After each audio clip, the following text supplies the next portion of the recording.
The old Whitmore estate had been abandoned for decades, its crumbling walls and tangled vines whispering stories of a past long buried. Most townsfolk avoided it, especially at night when the moon cast eerie shadows that danced across broken windows and creaking shutters. But for 16-year-old Lily Hart, curiosity was a far stronger pull than fear. It all started with her grandmother's stories. Grandma May, who had grown up in the same town, often spoke of the Whitmore estate with a haunted twinkle in her eye. "They say it's haunted," she'd whisper. "The ghosts of the Whitmore family still linger, trapped between worlds." Lily, always eager for adventure, dismissed these tales as foolish superstition, until she found herself one cold October evening, standing at the gate of the mansion. The air was thick with the scent of decay. Lilac and mold clung to the decaying brickwork as Lily pushed the iron gate open with a squeal of protest.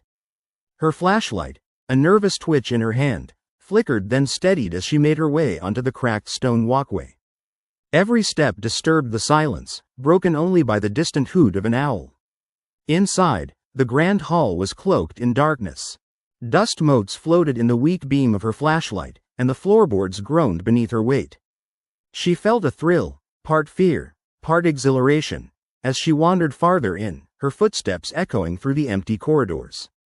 Suddenly, a faint whispering started, unintelligible at first, then clearer, like someone softly calling her name.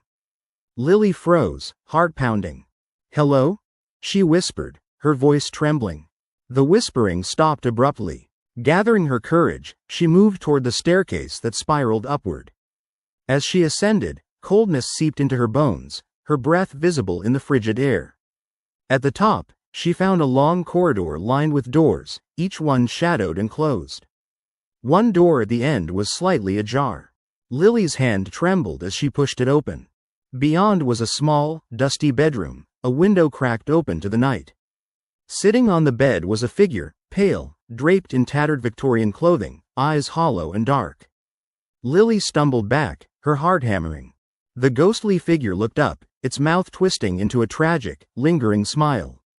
"You shouldn't be here," it sighed, voice hollow but eerily clear. "They never listen." Lily's voice caught in her throat.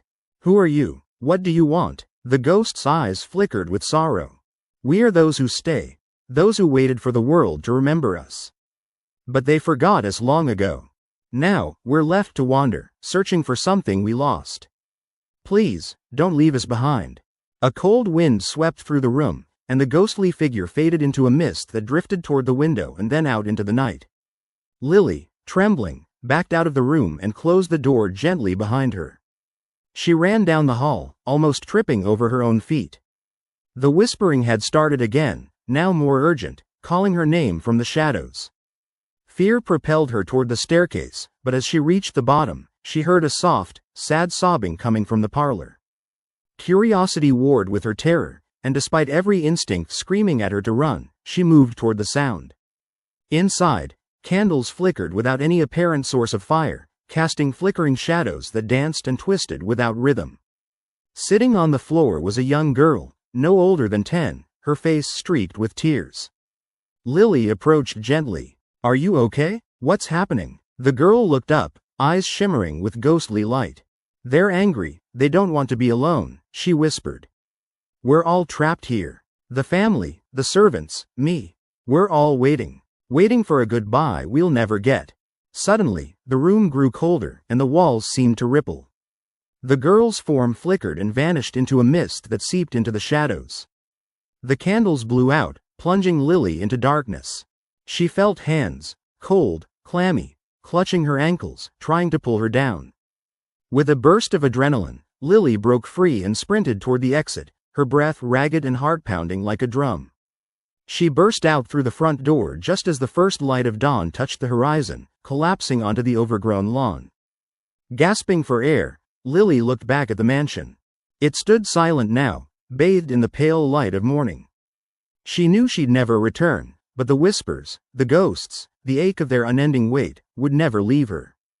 That night, as she lay in her bed, Lily heard faint footsteps at her window. Turning sharply, she saw a small figure, a girl in Victorian dress, smiling sadly. The ghost nodded once before fading into the glow of dawn, leaving Lily to wonder whether they were truly gone or just waiting for someone to listen again. From that day on, Lily never doubted the stories of the Whitmore estate. Sometimes, just before sleep, she'd hear soft whispers and catch glimpses of ghostly faces in the shadows, reminding her that some stories are never truly over and some ghosts are never fully gone.